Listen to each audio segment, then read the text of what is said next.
This is the first of a series of lectures for the pre-hospital emergency airway course. This is the introductory course, which will have a full day mostly focused on adult medicine. The day will go something like this. First, we'll cover airway assessment algorithms and we'll go through some checklists. Then we'll spend some time going through alternative airway techniques. We'll look at some things you already know and hopefully add to your knowledge. This will be followed by skills breakout. We're going to talk about VL, we're going to talk about DL with the bougie, supraglottic airways, and surgical airways. After lunch, we'll look at the physiologic difficult airway.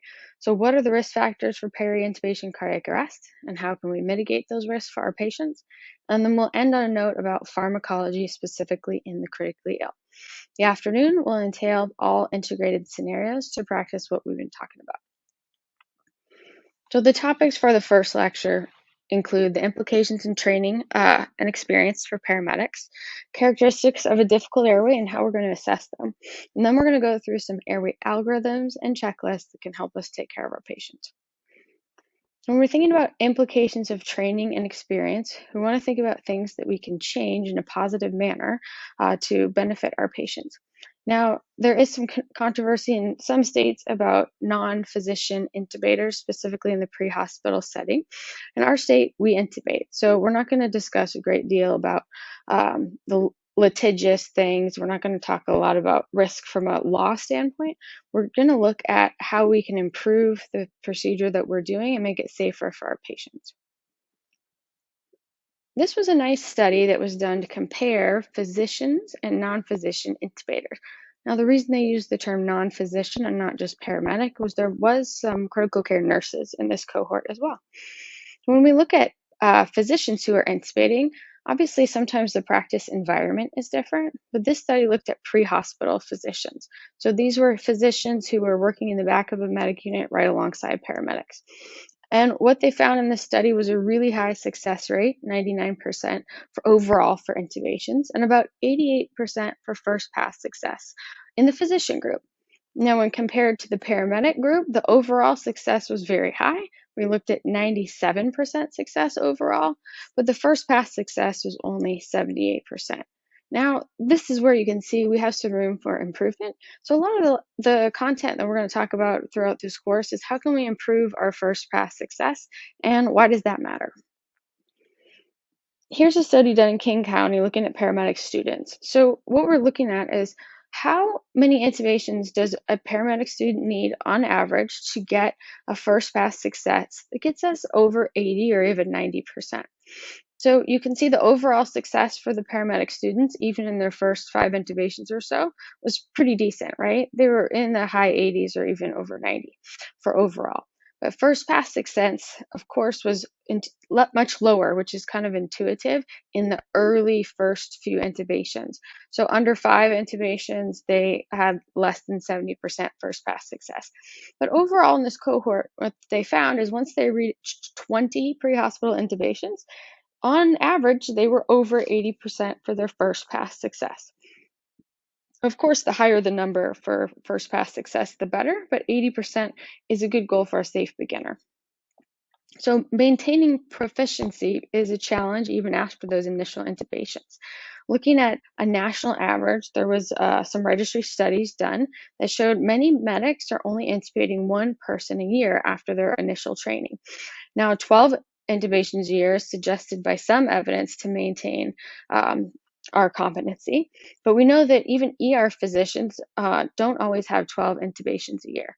So the goal here is to see how we can gap this difference between the number of intubations that paramedics are providing in the field and the number of intubations they need to be successful and safe for future patients. This study kind of reinforces that point. So it's kind of a mean like graphic to be looking at, but I'll talk about this I'll break it apart. So basically, they looked at intubation experience and its association with mortality. So the first group here was cumulative in cardiac arrest. The second group was in non-cardiac arrest medical patients, and the last one was trauma patients who are not cardiac arrest. And what we found in each of these groups was that the more intubations the paramedic had in the last, say, I think they did it over a 10-year period, the medics who correction, a 5-year period. The medics who had greater than 50 intubations over the course of the last 5 years generally had lower mortality for their patients. So we can't necessarily change the number of patients that need to be intubated, but what we can do is be very thorough in our airway assessment to make sure that we're set up for success on the first try. So we're going to look at some characteristics of a difficult airway. And the slide says to tube or not to tube. Now, in some cases, we're forced to intubate, or it's a clear indication given the patient's situation. But sometimes we have patients that kind of fall in that gray area where I could intubate this patient, but is it the right thing to intubate this patient?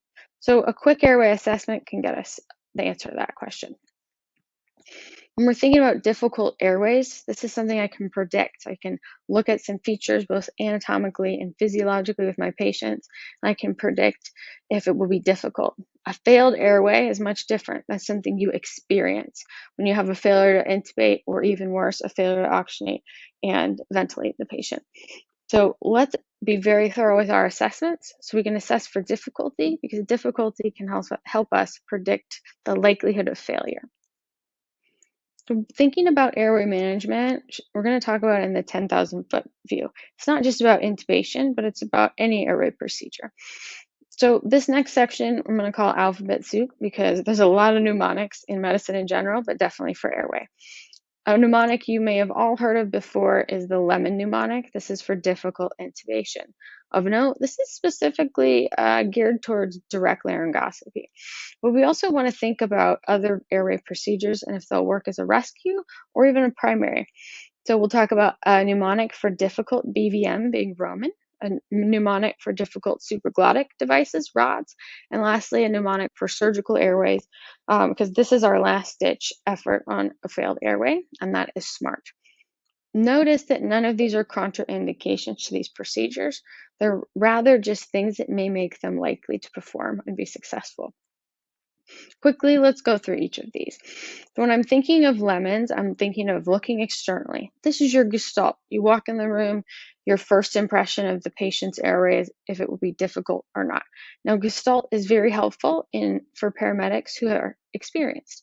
If you have intubated a lot of patients, you probably are noticing some cause and effect of basically anatomic features and physiologic features that might make those difficult.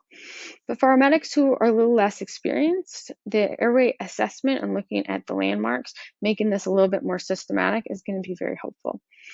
So the E is evaluate 3-3-2. So 3 fingers. Now this is about the patient's fingers. So 3 fingers of mouth opening, 3 fingers between the thyroid notch and the end of the chin. This is called thyromental distance.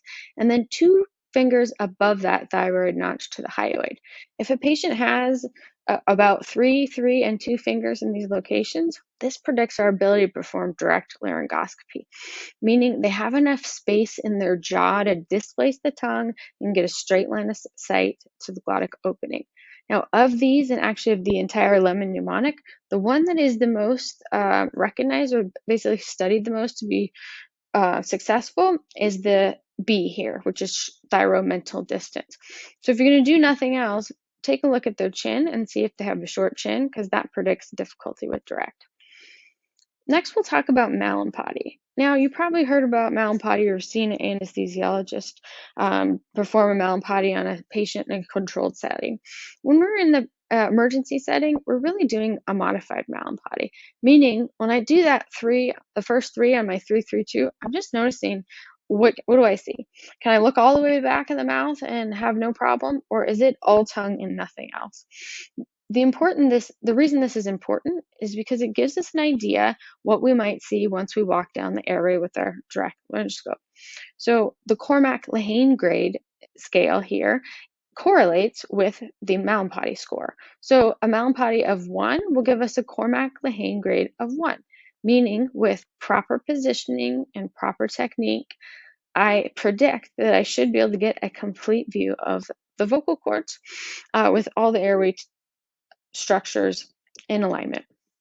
Now, on the other end of the spectrum is a grade 4. So a grade 4 correlates with the Malampati 4. If I look in the mouth and all I see is tongue, it's likely that if I take a direct laryngoscope, walk down the airway structures, all I will see is tongue. Now, there's airways in between these, a 2 and a 3. These are different versions of a glottic view, meaning you don't get to see a full exposure of the vocal cords, but you can either see the epiglottis alone or epiglottis and the very base of the arytenoid cartilages. Both of these airways are airways you can intubate, but they'll be more difficult. These are airways I'd want to have a bougie on or some other technique, but if I'm using a direct laryngoscope, I'm not going in with a standard ET tube and stylet because I know I'm likely not going to see a great laryngeal view. Now, these views may absolutely be overcome with video laryngoscopy. So remember, this is mostly talking about direct laryngoscopy. Now, if I can't intubate someone, the most important thing I want to know is, will I be able to oxygenate them and ventilate them after a failed attempt at intubation? So, taking some time to think about the features that will make it difficult to bag a patient. Things like radiation or restriction. So, patients who have had radiation therapy for cancer, imagine tongue cancer patient, will have tissues that are hard, they've lost their elasticity, they may have stiffness in their jaw, and their tongue may not be mobile like it normally would be. Restriction of the neck can also make it difficult to get a patient into the right position for BVM. And then you'll see the repeating part of all of these mnemonics is obesity. So obesity, obstruction of any kind, or even obstructive sleep apnea. Remember, someone doesn't have to look obese to have redundant airway tissues. There's 3 M's as well. So mask seal, anything that gets in the way of a mask seal. Think about the patient's facial hair, that kind of thing. A Mallampati of 3 or 4 is actually a prediction of difficulty with bagging. And male gender alone has been shown to have an association with difficulty. I think this is due to lower body fat in general for males. So there's harder structures around the face and you don't get quite as good of a seal. And then lastly, age and no teeth. These often go hand in hand. For our elderly patients who have lost elasticity, these patients may be difficult to get a seal on. And of course, no teeth is handy when you're intubating, but not necessarily when you're trying to ventilate with a BVM. Now, if our BVM doesn't work, a supraglottic device may be the next step in our rescue. But there are some restrictions even with the iGel. So generally you need a mouth opening of about 3 centimeters. So again, a small mouth is a predictor of some difficulty in all of our airway procedures. So restricted mouth opening, obesity, and obstruction. If the obstruction is a ham sandwich, an iGel is not going to cure the problem. And then we have some more repeating factors of disruption or distorted airway, and lastly, a short thyromental distance. Remember, that's talking about the distance from the thyroid cartilage to the tip of the chin. Again, these are not contraindications. These are just things that may make it difficult for this device to work. Lastly, the SMART mnemonic is talking about difficult cricothyrotomy. So if a patient has had surgeries on their neck, if they have masses or tumors or any anatomy that prevents access to the anterior neck, like kyphosis, these patients may be difficult to cric. And again, radiation can cause distortion of landmarks and tissue that is very friable that may make it difficult. Tumor, I'll throw in tumor and trauma here because a lot of times the indication for cric is actually a traumatic patient. So for all of our patients, we want to think about this procedure as a potential. It's in our airway algorithm for every patient, even when we don't think we need it. So make part of your assessment the laryngeal handshake, where you palpate the cricothyroid membrane on every airway. This is essentially giving yourself permission to perform this procedure as it is in your scope of practice. If you're in a can't intubate, can't oxygenate situation, this procedure may very well be the thing that saves a life. So that was a lot, right? Alphabet soup is not something I want to think of at the bedside. So to my mind, I want a quick 10 or 15-second assessment that will tell me all of these things. Can I intubate? Can I bag this patient if I can't intubate? Will a supraglottic work as a rescue? And if I have to cric this patient, is there any obstacles? So first and foremost, keep gestalt. Studies have shown in multiple arenas that your gestalt, or your sort of gut feeling about an airway, is probably right.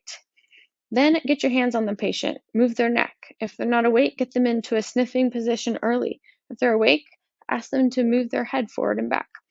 The last thing you want to do is have a very stiff neck as soon as you've paralyzed the patient and not be able to ventilate them. Look in the mouth. You don't need an exact Malin potty, but ask yourself, am I all the way to one end of the spectrum or the other? Do I have a beautiful Malin potty of one, where I think direct laryngoscopy would be very successful, or do I have a Malin potty of 4, where direct laryngoscopy is almost guaranteed to be a failure? Work your way down. As you look in the mouth, get those 3 fingers of mouth opening. Look for 3 fingers of thyromental distance, and then 2 fingers above the thyroid notch. This is all predicting my ability to displace tissues and visualize the airway with a direct line of sight. Lastly, while you're working your way down the neck, get the idea of your landmarks for the larynx. So do your laryngeal handshake. You can probably do that assessment faster than I could talk through it, to be honest. Now that we've assessed our airways and we're thinking about anatomic difficulties, let's talk our way through some airway algorithms. First and foremost, let's review why we intubate patients. So there's 3 general rules why we'd intubate a patient in the emergency setting. If there's a failure to control the airway, so MSS that is persistent even with positioning and suctioning, and I think there's a risk for aspiration. Failures to oxygenate and ventilate. Even with supplemental oxygen, the saturations are maintaining low. The patient isn't able to ventilate. Think of a patient who's getting really tired and slowing down their respiratory effort. They're not compensating anymore. These 2 are a little more black and white, but the one that always doesn't always come first to mind, or is more gray, is anticipated clinical course deems it necessary. Here's an example of clinical course. So let's say I have 2 patients. We'll make them both 78. Patient on the right is a patient with burns to the face. When you walk in the room, you see the singeing of his hair. He has stridor, and his SATs are 70% even on supplemental oxygen. This is a patient who you are forced to intubate. This is a dynamic changing airway where there's impending airway obstruction. You know the clinical course says that he needs an intubation now, and the longer I wait, the more risk to his airway. In contrast, let's look at the patient on the left. So you think they've had a CVA and their GCS is 6, but they have a history of hypertension. They have no swallow reflex. So you have to suction some saliva from their mouth occasionally, but they're satting 99%, and let's say they have some difficult features, like in this picture, a neck fusion. Hey, let's add a small mouth, obesity, and a short thyromental distance. Now I should be thinking twice about intubating this patient. Yes, the clinical course is likely they will need an intubation at some point, but it may be safer to resuscitate this patient and use BLS maneuvers till we can get to the hospital and we have more resources. So the idea of a force to act or a crash airway. I want you to remember this is actually rare. Most of our intubations are either a cardiac arrest patient or a patient that I have time to resuscitate before I intubate. A crash airway is a patient that you're actually in a rush to intubate. So this is a patient who likely die or suffer a disability if they don't have plastic through the vocal cords. Think burn patients, trauma patients with an rapidly expanding neck hematoma, anaphylaxis refractory to epinephrine. These would be patients you would otherwise think twice about paralyzing, like our guy with the facial burns and the beard. Hey, he might be hard to bag with a BVM, but you know that the risk of airway failure is impending, so the benefit of attempting intubation outweighs the risk. Lastly, when we do intubate these patients, we still want to get our setup. So we're going to do our single best attempt with RSI. So using medications makes us more successful. We're going to choose the right tool for the job. Now, in some situations, you might consider something called RSA, or rapid sequence airway. Now, this would be a patient that you need to control their airway quickly, but maybe you don't have vocal cord swelling. So you would give them medications and use a supraglottic, as you know this would get the airway controlled quickly. More about that later on, because supraglottics aren't foolproof, but they may be helpful as a bridge for many of these really unstable patients. Let's go down a universal emergency airway algorithm. So ask yourself, are you forced to act? If you are, then we're going to do a crash algorithm, meaning pick the best tool for the job. I'm going to at least give a nice high dose of a paralytic, and I'm going to intubate the patient with a plan for failure and having a backup. Difficult airway means I did my assessment and it was difficult. I'm going to go for the difficult airway algorithm. Now, classically, some people would describe RSI as a patient you've decided is not difficult, and therefore you're going to really take your time. But I would really marry the idea of a difficult airway and RSI in the field as the same patient. Although I will assess for difficulty, even if I don't see anatomic features that tell me it would be difficult, there's likely some physiologic features. So really, any patient who I'm RSIing in the field, I'm going to oxygenate, resuscitate, anticipate, and plan for the best first pass success, but be ready for failed airway. So how am I going to plan for success? We're going to try something called the quadruple setup. So optimize bag valve mass. So maybe I'm bagging a patient before I intubate them, or maybe I just have this ready to go after my intubation attempt. A good thumbs up two-person technique. I'm going to plan for intubation if I think it will be successful. This could be direct, this could be video, this could be with a stylet or a Bucci. I'm going to have a supraglottic ready. So thinking about the size that's appropriate for that patient, having it within reach. So if I need to, I can pivot quickly to rescue an airway. And then last but certainly not least, consider the cricothyrotomy.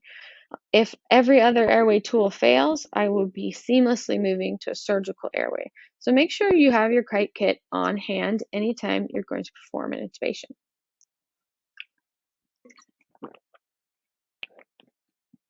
Now let's go through the difficult airway from the perspective of EMS. So first, ask yourself, am I forced to act? If that's the case, we're going to speed things up. We're still going to grab our equipment, do the quadruple setup. We're going to oxygenate, resuscitate if we have time, and do one single attempt, planning for first pass success, but preparing for the likelihood of failure. Now, usually I'm not forced to act, but I need to ask myself, are BLS maneuvers working?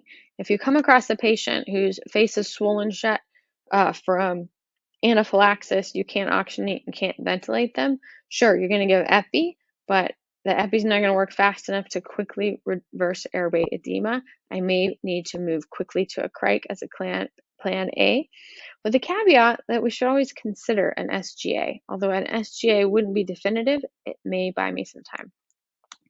Now, fortunately for us, most of our patients' airways can be managed with BLS maneuvers, at least initially.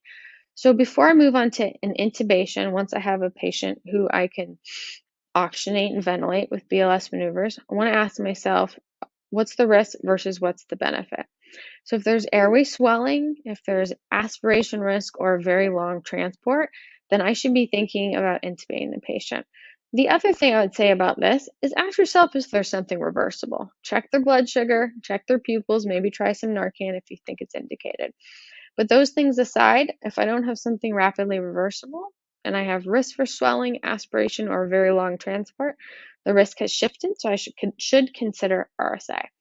If I have no risk, if I'm right around the corner from the hospital, the patient is swallowing their secretions, there's no swelling, it's completely reasonable to continue BLS maneuvers in a patient who you think may be very dangerous to intubate.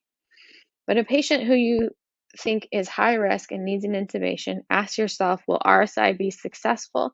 If that's the case, then we're going to do our quadruple setup and we're going to move forward.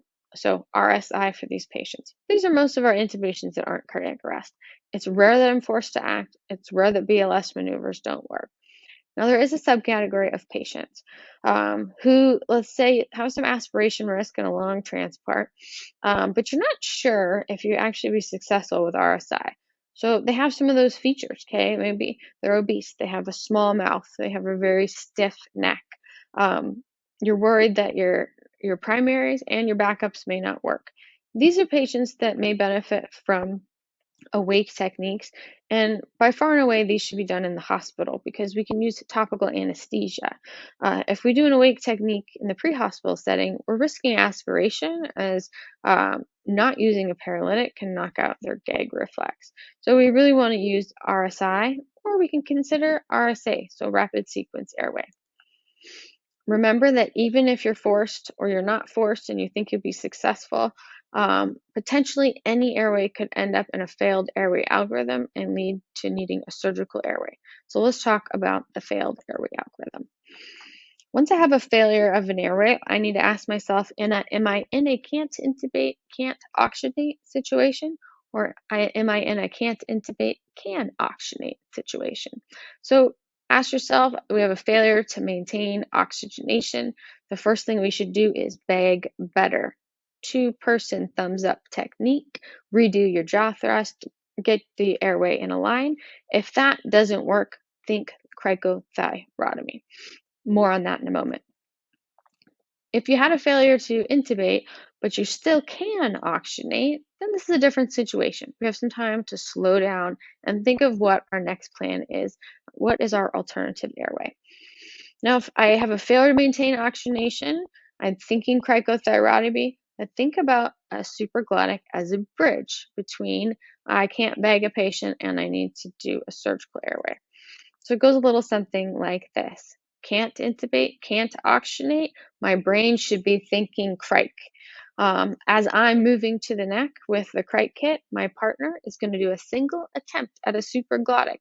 This may overcome any sort of airway obstruction. You may be surprised and you get chest rise. If you have chest rise, you can abort the cric and continue with the supraglottic as a backup. Moving on to airway checklist. Now, the mnemonics are not meant to be a bedside tool. They're too cumbersome. They're a great way to think about airways and strategize about airways when you're in a classroom, when you're in the station, you don't have a sick patient in front of you. So mnemonics are great training tools. An airway checklist, on the other hand, is a great bedside tool. So we're going to use these checklists, we're going to pull them out and set up every intubation for success for every patient every time. Think about other professionals who use checklists. Some notable ones are pilots, right? Pilots doing the checklist of everything they need to do before they take off and when they're landing. Although pilots fly all the time, they're still using checklists because their job is high risk. Similarly, surgeons, they do surgeries every day, but they're still using checklists because both of these jobs that they're performing are high risk. The difference is they're high risk and high frequency. Even if you're a paramedic who intubates regularly, this is not a high frequency skill in the emergency setting. So airway checklists can reduce our risk, they can help lower our cognitive load, and more importantly than anything, they improve safety for our patients. So the hope of a checklist is to make it easy to do the right thing, make it hard to do the wrong thing. Give a nice sequence that's helpful, that protects the patient from things that are dangerous. What you don't want on your checklist is anything very cumbersome. So let's talk about a simple checklist that we're going to use in this course as we train. So first, we're going to oxygenate, then we're going to resuscitate, and then we'll move forward with the anticipation. So as our oxygenation, we're thinking about pre-ox. We're going to talk about the use of flush rate oxygen with a non-rebreather at the baseline. If a non-rebreather is not getting my sats over 93%, I'm going to increase that oxygenation with something like CPAP or delayed sequence intubation.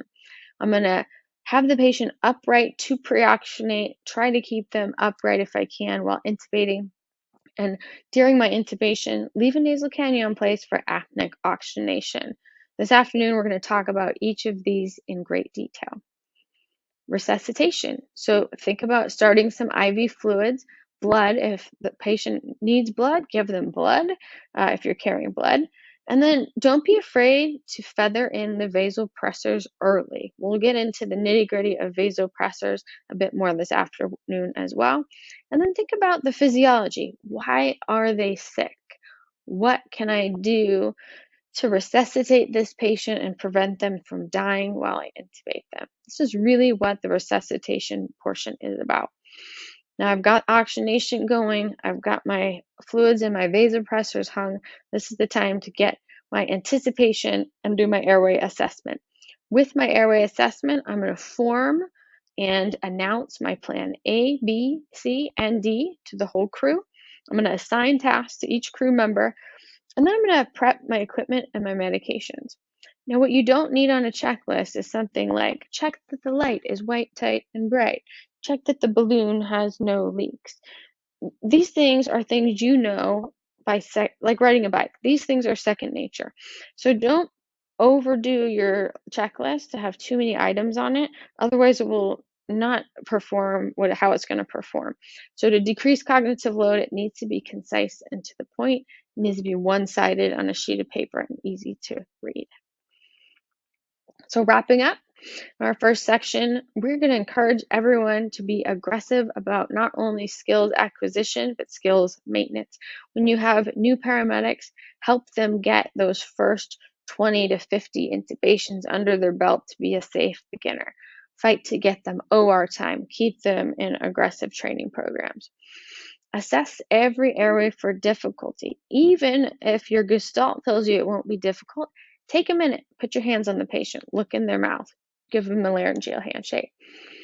Know what patients need to be intubated now and what patients may be safer to wait, and then use a checklist. These bedside tools can be very helpful to keep our patients safe, and using something like the quadruple setup will help you have a nice base for your plan A, B, C, and D. Please feel free to reach out to me anytime if you have any questions.